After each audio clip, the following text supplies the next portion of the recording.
Good morning. It's Monday, the 23rd of June, and this is Govindraj Ethiraj broadcasting and streaming weekdays from Mumbai, India's financial capital. Before we start, the core report might be intermittent this week as I am traveling and on the road and will be in a different time zone, but I will try and come out with brief episodes and hopefully longer ones as well. Meanwhile, the take. As another war brews abroad, India must still look within.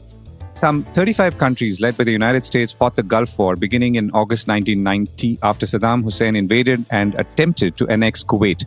The first phase of that war, called Operation Desert Shield, lasted 6 months until January 1991.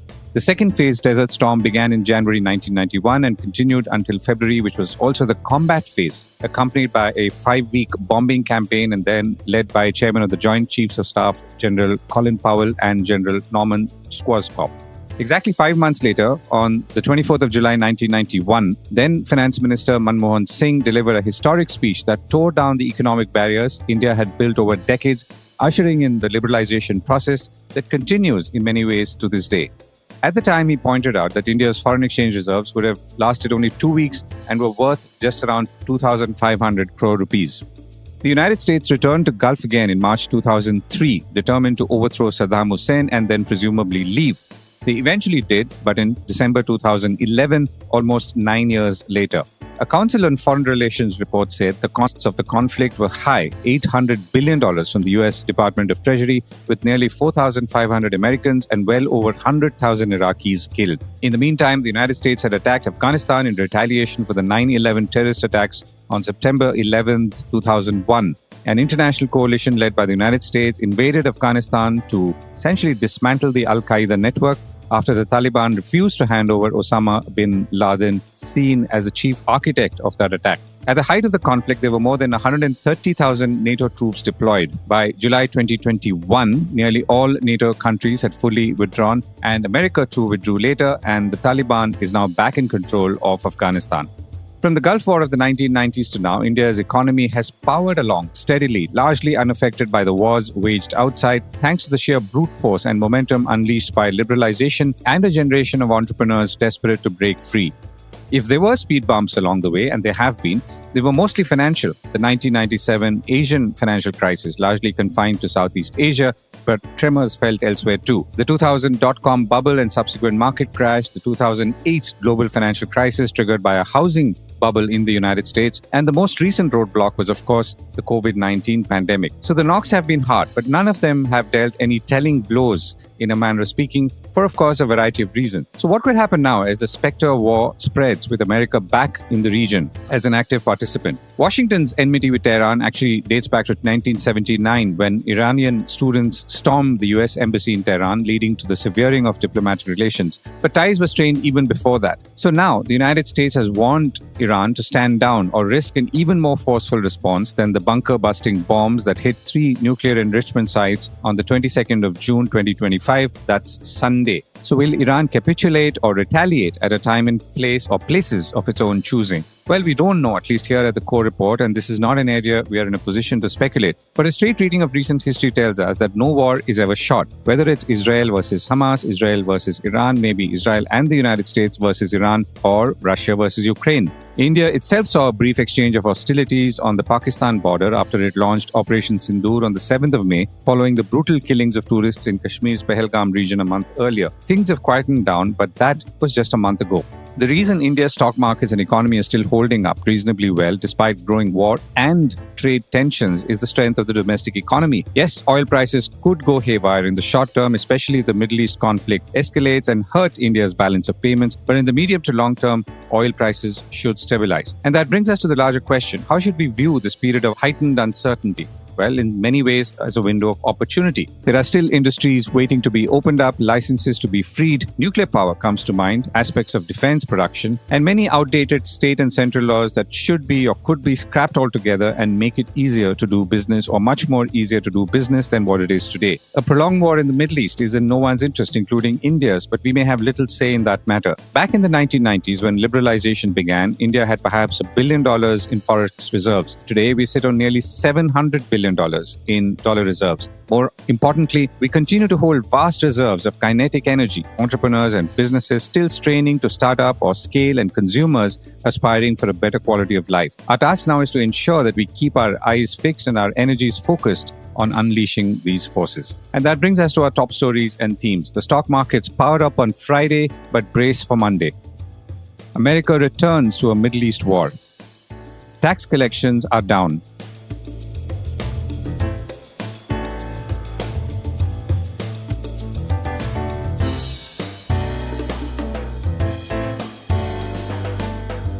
This is a core report with Govindraj Ethiraj. Markets brace for Monday. The stock markets were up on Friday, June 20th, driven by financials after the Reserve Bank of India lowered provisioning requirements for under construction and operational projects, making funding cheaper for banks. The other factor is that foreign portfolio investors have returned at this point with net purchases in the last 3 sessions, even as domestic institutions continue to buy steadily in recent weeks. There was also that belief that the United States would not enter the Israel-Iran war. Of course, they have now, and the markets will have to compute how this new US war will impact oil prices and the global economy as a whole. India continues to be insulated on most fronts, except, of course, oil, which is currently around $77 a barrel, up quite sharply compared to a month ago. Reuters reports that most Gulf stock markets seemed unconcerned by the early Sunday morning attacks, and they were trading on Sunday, with the main indices in Qatar, Saudi Arabia, and Kuwait up slightly, and Israel's Tel Aviv main index at an all-time high. A senior energy analyst at equity research firm MST Marquee told Reuters that the more likely scenario would see Iran respond by targeting American interests in the Middle East, including Gulf oil infrastructure in places such as Iraq, or harassing ship passages through the Strait of Hormuz. The United States, says Bloomberg, will have to put its troops on high alert. It has around 50,000 service members in the region, many of them being in Kuwait, Qatar, Bahrain, the United Arab Emirates, Iraq, and Saudi Arabia. So the Strait of Hormuz lies between Oman and Iran and is the primary export route for oil producers such as Saudi Arabia, the United Arab Emirates, Iraq, and Kuwait. Iran's parliament has approved the closing of the Strait of Hormuz as of Sunday evening, though the final decision would be taken by the Supreme National Security Council, according to Iran's press TV. Back to the markets on Friday, Indian indices snapped a 3-day losing streak, with the Sensex ending up 1,046 points at 82,408 and the Nifty 50 closing up 319 points at 25,112. As upward bumps go, this was a good one, but the question, of course, is where could this land on Monday? But the problems in some ways are also slightly larger and older. High valuations, especially in the mid-cap space, coupled with fresh supply of equity via initial public offers, are the main risks to the Indian stock markets, according to Christopher Wood, Global Head of Equity Strategy at Jefferies, in a note published on Friday in the Business Standard. The rally in the market since recent close, Wood cautioned in his note to investors, means that valuations have become an issue again, particularly in the mid-cap space. So the Nifty now trades at a 22.2x 12-month forward earnings after rising by about 14% from its April 7th low. The Nifty Mid-Cap 100 Index trades at 27 times 12-month forward earnings, following a almost 24% gain from its April 7th low. According to him, this is why companies are once again placing equity to take advantage of such valuations. The equivalent of a $7.2 billion of equity supply was raised last month, and $6 billion so far in June. So it is this supply, as the core report has also pointed out, as a cautionary case, or rather a caution against the flood of IPOs, which poses the main risk to the market. Equity supply was running at about $7 billion a month prior to the correction, which began in late September, according to Christopher Wood. There's nothing wrong, of course, in this flood that we're seeing, except that it's useful to know and remember. Wood also said that the focus in the Indian market since the budget announcement on February 1st has rotated to playing consumption rather than investment, helped by the monetary easing context, with consumer finance stocks rallying sharply. Of course, this report was written before the latest flare-up in the Middle East, with America entering the war, so we will have to see how things go from here on. But Wood says the property market, now in its 5th year of an upturn, has further to run. Pre-sales growth of the top 7 developers covered by Jefferies is expected to, or rather forecast to, accelerate 22% year-on-year in 2025-26, after slowing to 17% year-on-year for 24-25. A lower mortgage rate, which is now at 8%, expected to fall to 7.5% as the latest rate cuts are passed on, should help boost sales in the affordable and mid-income segments, he says. Meanwhile, on Wall Street on Friday, the S&P 500 fell as investors tracked the latest developments out of the Middle East and also looked at the path of future interest rate cuts by Federal Reserve, according to CNBC. The broad market declined slightly, about 0.2% to close at 5,967. This was the third consecutive losing session for the S&P 500. The Nasdaq Composite was down, but the Dow Jones Industrial Average was up very slightly, closing at 42,206. And back home, the rupee was also slightly higher on Friday, but did fall for the second consecutive week as the Middle East tensions continued. The rupee closed at 86 rupees 58 paise, up from its previous close of 86 rupees 72 paise. Middle East tensions hit flights.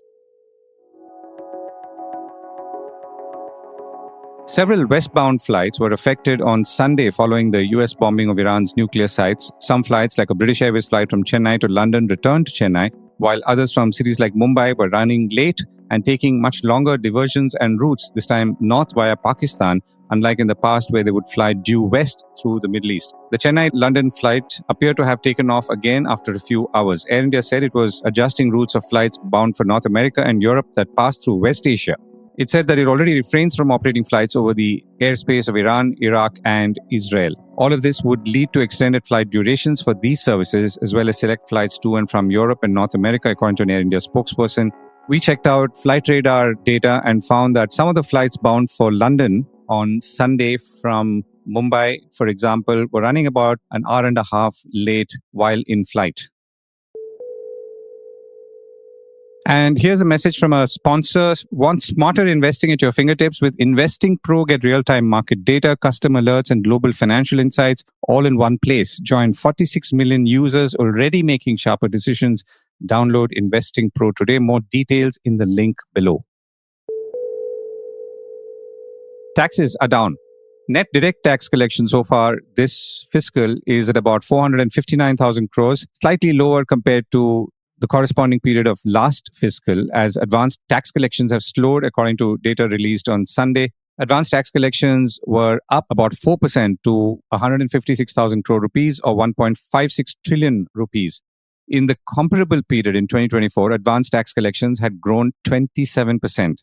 In the April 1st to June 19th period, corporate tax collections were lower by 5% to about 173,000 crores or 1.73 trillion rupees. And non-corporate tax collections, which include mainly personal income tax, were slightly high, less than 1% to about 273,000 crores. Securities transaction tax also grew about 12%, and overall the net direct tax collection kitty stood at about 459,000 crore rupees during April 1st to June 19th. This was down about 1.4% from the 4.65 trillion rupees or 465,000 crore rupees collected in the corresponding period in 2024, according to a report in Business Standard.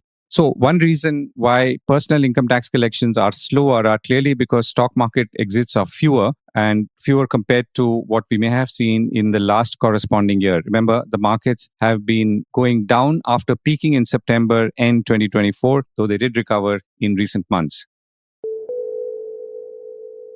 America joins the Israel-Iran war.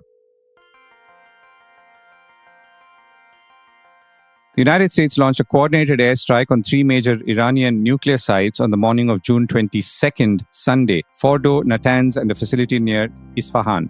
The operation reportedly involved 6 B-2 stealth bombers deploying 30,000-pound bunker buster bombs along with 30 Tomahawk missiles launched from submarines. Reports suggest that Iran was warned in advance of these attacks and told that this would be confined to these three strikes and were not intended to bring about regime change. The United States president hailed the mission as very successful and claimed that the enrichment facilities were completely obliterated. Iranian officials, however, downplayed the impact, reporting only limited tunnel damage at Fordo. India does not import oil from Iran directly, and most of Iran's oil goes to China. A closure of the Straits of Hormuz is quite likely at this point, given that the parliament in Iran has already cleared it, and that will, of course, affect oil prices and thus India. But how does this escalation look like in a broader sense when viewed from India? I reached out to Indrani Bagchi, CEO of Ananta Aspen Centre and a columnist on foreign affairs at the Times of India, and I began by asking her how this latest escalation looks like as viewed from India. It's obviously an escalatory war. But in a sense, Trump, I think, fell for Netanyahu's gambit because Netanyahu literally, it was an open invitation to Trump that I've done most of the work in softening the targets. You just get to finish it off. And that is too tough to resist. Now, certainly Trump got sold with the idea that you take out the nuclear facilities and the nuclear program is gone. We know for a fact that that doesn't always happen. The first order of business, I think, is to assess damage. Has it been actually obliterated? And the reason I say this, back in 2001, these bunker busters were called mother of all bombs. They were deployed in the Tora Bora caves in Afghanistan to catch Osama bin Laden. Bin Laden actually walked out, and well, we know what happened then. But these are very, very secure sites. They're deep, deep underground. However, they have been hit in the last few days, so it will not be very surprising if we find that they have been damaged beyond repair. What does this mean now for the nuclear program? I think certainly for the foreseeable future, you can see that the nuclear program, Iran's nuclear program, has been severely compromised, probably lost forever.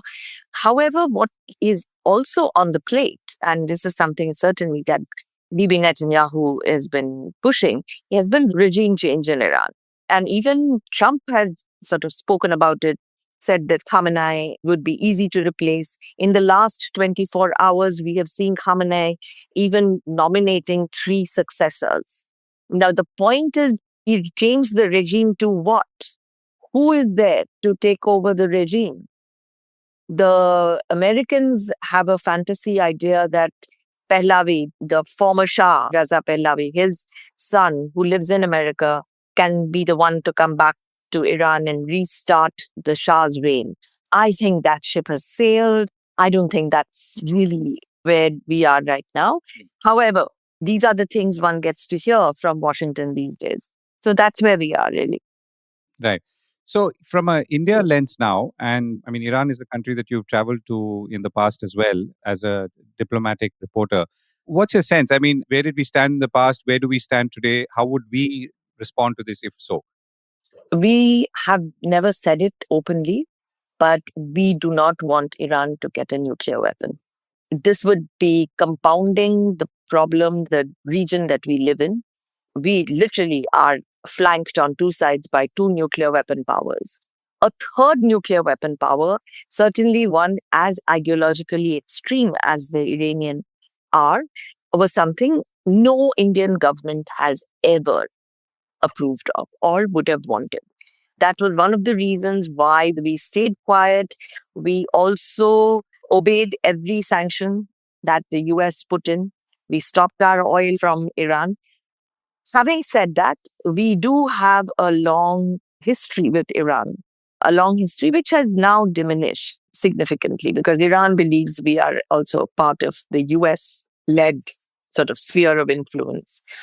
I remember in 2008, Iranian agents attacked an Israeli diplomat in New Delhi. That case has not been conclusively solved yet. We also have, over the years, completely transformed our relations with Israel in really, really critical areas of India's national security. We used Israeli missiles for Op Sindoor. We have refused to condemn Israel for its attacks on Iran. And that is just 10 days ago. So our relations have changed over the years. We have now become much closer to the Arab Gulf states than we are to Iran. And that has been a change that has been in the making for about the last 15 years. Iran itself has changed. Iran has become part of the China, Russia, Turkey axis. A lot of the time, that axis has worked against India. Having said all of that, there is a fundamental principle that India follows in its foreign policy, which is your neighbor's neighbor will never be your enemy. So Iran will never be our enemy. Right. And I think that's a good note to end on. Indrani, thank you so much for joining me.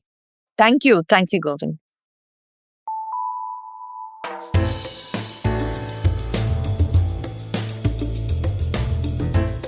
That was the Core Report with me, Govindraj Ethiraj.